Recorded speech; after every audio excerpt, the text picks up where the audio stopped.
The new Chevy Silverado HD puts you in command.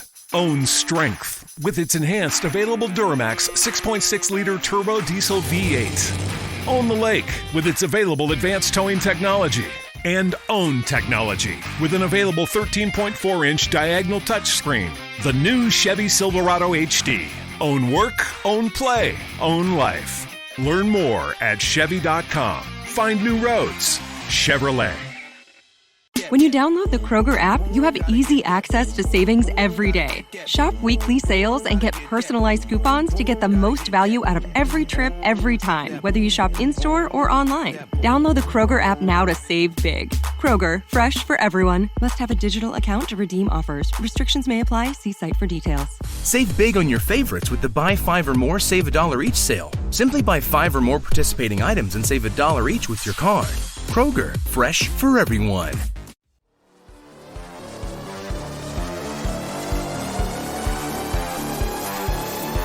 Hey everybody, and welcome to another episode of JavaScript Jabber. This week on our panel we have Dan Shapir. Hey from Tel Aviv. AJ O'Neill. Just crying tears. Just Amy crying Knight. tears. Hey from Nashville. I'm Charles Max Wood from devchat.tv. And this week we have a special guest, and that's Alex Russell. Alex, do you want to say hello?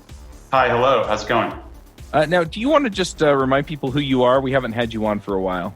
Yeah, I'm a software engineer on the web platform team inside of Chrome, which is a bit of a lie. I actually don't do that much engineering anymore. I kind of design stuff, but I lead our standards work, and I lead Project Fugu, which is trying to sort of expand the footprint of what the platform can do.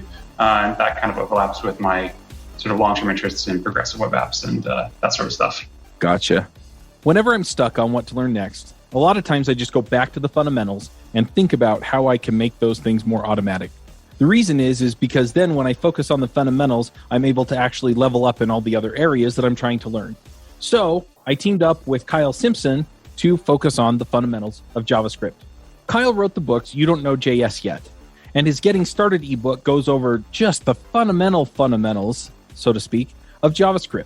And we're putting together a 30-day challenge where you can actually level up on this stuff, get it down pat, and then you can go and learn all of the other things that you're doing that are based on these things. So if you go sign up for the challenge, you can do it at devchat.tv/bookcamp. That was Kyle's idea. You can get the following as part of the challenge. You get daily training videos, which are worth about $150. You get daily exercises and homework, which again are worth about $97, especially with the coaching that we give you around them. You get access to the private Slack channel, which is worth about $20. You get access to a premium podcast series that Kyle and I are going to record. It's an 8-part podcast series where we talk through all the pieces of the book. You'll get 3 Q&A calls per week, and that puts you at about a $1,779 value. And what's great is you also get then the audio from the podcast, you get the video from the training, you get the experience from working, and you get the visual reading learning from the book. So you're going to learn this in multiple ways. Once again, go sign up at devchat.tv/bookcamp, devchat.tv/bookcamp, and you can get it for $197. If you use the code JSJabber, you can get it for $147 instead. So go check it out right now, devchat.tv/bookcamp. So we were chatting about what we were going to talk about on the show, and you said you wanted to talk about writing less JavaScript. And I'm sure there are some people out there going, no, right? That's what we do. That's how we make awesome stuff happen in browsers and other places. I'm curious, like what the pitch is on this, and as far as why and what made you think about this. So I spent a lot of time working with partners. So that is, say, Google's partners and folks who are building sort of at the very edge of what the web can do. And performance has kind of ended up in the critical path for some large fraction of folks in a way that I was surprised by. Started working with teams that were developing the first sort of set of progressive web apps back in 2014 and 2015. And that experience was unfortunately something that we've seen a lot of, where teams would build something that worked pretty well on the bench, or rather it's sort of on the phones that they were carrying. And then when we started to look at how they would actually perform for end users, even before we started talking about the features that they wanted to deliver, right? The shiny animations and the notifications and, being on the home screen and all that kind of stuff, right? You just sort of have to get to a level of baseline this feels fast enough to be usable to make the experience that you're delivering something that users should want.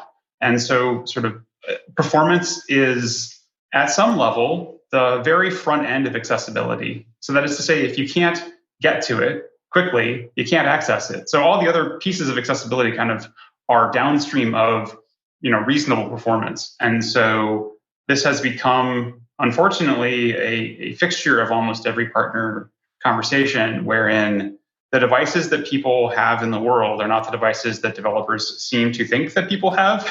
I think this has a bunch of complex causes. Not least of all, we're well paid. And a lot of developers aspire to kind of that very luxe experience. And so they themselves live in that world. And, Mac shipments in terms of total number of PCs are in the, single digit fraction. As a total fraction of smartphone shipments, iOS devices they've never really broken, I think, 15 or 16%.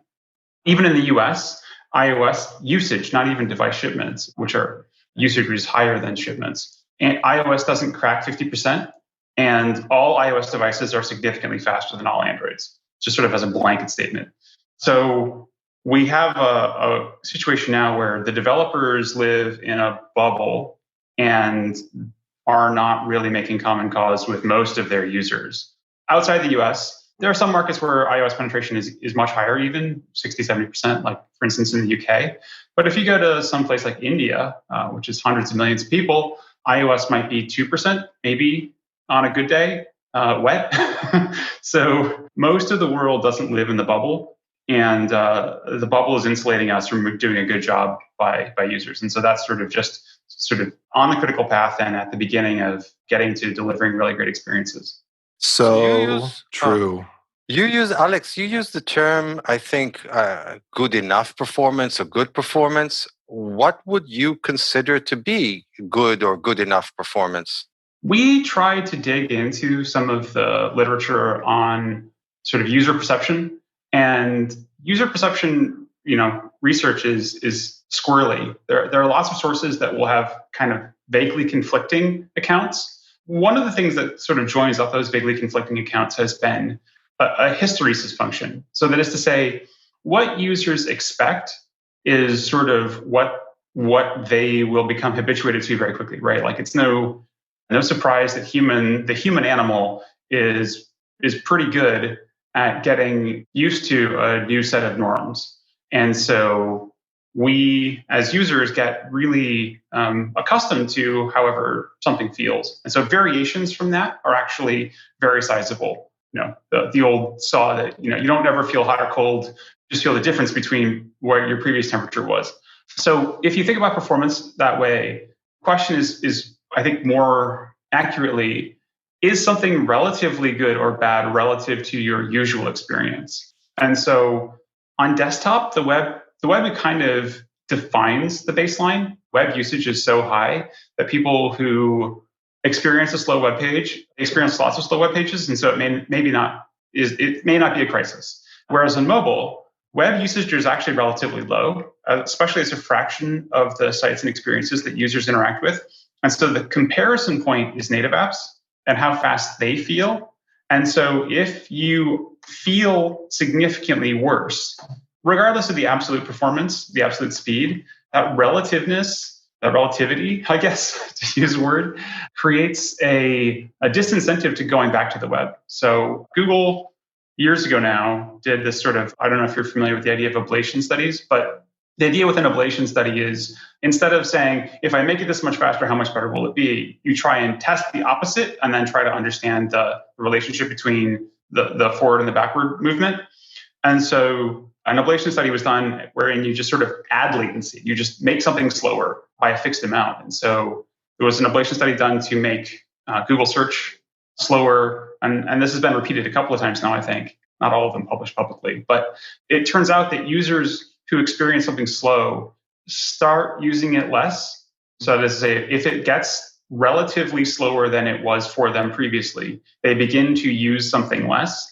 And as a result of using it less, they will move their time or their attention to something else. And Google search isn't kind of maximizing for attention. We want to get you to the answer rather than have you spend all of your time with us. But this is kind of replicable against a large number of experiences. So if the experience that you're delivering is relatively slower than something else, you should expect users to go to other platforms or to other ways of getting to information. If you use the native applications as a sort of a baseline for what you think the performance of web applications should be, which native application should I be looking at as an example of an application that provides good performance? It's worth thinking about the loop that users experience when they're trying to get to something. So I tap on an icon, and then what happens next? Do I wait for 5 or 6 seconds for something to thunk in? Or do I get instant acknowledgement that the system is doing work on my behalf? It's, maybe if it's putting up a spinner, it's putting up a spinner that's 60 frames a second the whole time. And then as soon as the UI is available, if I tap or if I try to interact, it's consistently interactive. So that loop actually plays itself out across all the interactions that you do inside of an application. So let's say I go to TikTok, right? If I go to the native app, it should start instantly, right? I should get the splash screen. It should animate smoothly as it's loading stuff in. And then things should continue to animate quickly. And when I tap on any button, it should respond quickly. And when I start to scroll or interact in some meaningful way, it should do that without any delay. And so a lot of the art here about front end is in ensuring that, I've got a friend who framed this as a 60 frames a second or it's free. That's kind of, if you think about it, like how do games work? Some people will go, well, games start really slowly. And I'm like, okay, that's great. But, they will start, they'll put something on screen quickly and they'll animate smoothly the whole time. Even the loading screen will have, 60 frames a second animation, and that never changes. Through the entire experience of a game, you will be experiencing something that is responsive to what you did or acknowledging what you did almost instantly, even if it's putting up a loading screen. So there are these big gaps between what the web tends to deliver and what our competition tends to deliver. And that reflects back on our platform. I think the worst thing that's happened for the web has been responsive sites. Because it's like I've got a crippled mobile app that can hardly do anything and I can't access any of the settings or additional features. And now when I go to the web, I get a crippled web app that doesn't have any of the additional settings or features. And when I click use desktop site, it just refreshes with the same stupid mobile app. And it's kind of weird to me that we're crippling the desktop experience and not really. With the apps, I use Gmail.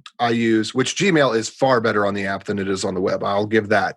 Facebook is almost identical between the app and the web. Twitter, almost identical. The main things on the web one are that I expect the additional things that I need to be there, and then they aren't. But I don't know. I often go to the web browser first because it doesn't take 10 seconds to load, because normally I want an activity that's a 5-second activity. I'm not going to spend 6 hours in this app, So waiting 10 seconds to do 3 to 10 seconds worth of work isn't worth it for me. I would just like to comment that, speaking about the apps you mentioned. So Facebook happens to have a light version of their client because they realized that their native client was actually way too heavy for a lot of the mobile devices out there. They actually implemented a light version that's specifically intended for emerging markets. It uses much less resources. It provides a lighter interface. It doesn't provide all the bells and whistles, but it's a much smoother experience when you're strapped for resources. And with regard to Twitter, I have to say that I'm actually using the Twitter Progressive Web app, which I find mostly fairly good. In fact, nicer in a lot of ways than their actual native application, which I used to use before. I think by far the thing that's damaging about web apps versus native apps is that web apps just suck at allowing you to get what you want done, and you have to go into the native app for it to work. And I have an iPhone 5S too, so keep that in mind. Everybody's abandoned the small screens, and so there's a lot of things where stuff doesn't load properly just because people are expecting that I have a 7-inch screen and I don't. So The new Chevy Silverado HD puts you in command. Own strength with its enhanced available Duramax 6.6-liter turbo diesel V8. Own the lake with its available advanced towing technology. And own technology with an available 13.4-inch diagonal touchscreen. The new Chevy Silverado HD. Own work, own play, own life. Learn more at Chevy.com. Find new roads. Chevrolet.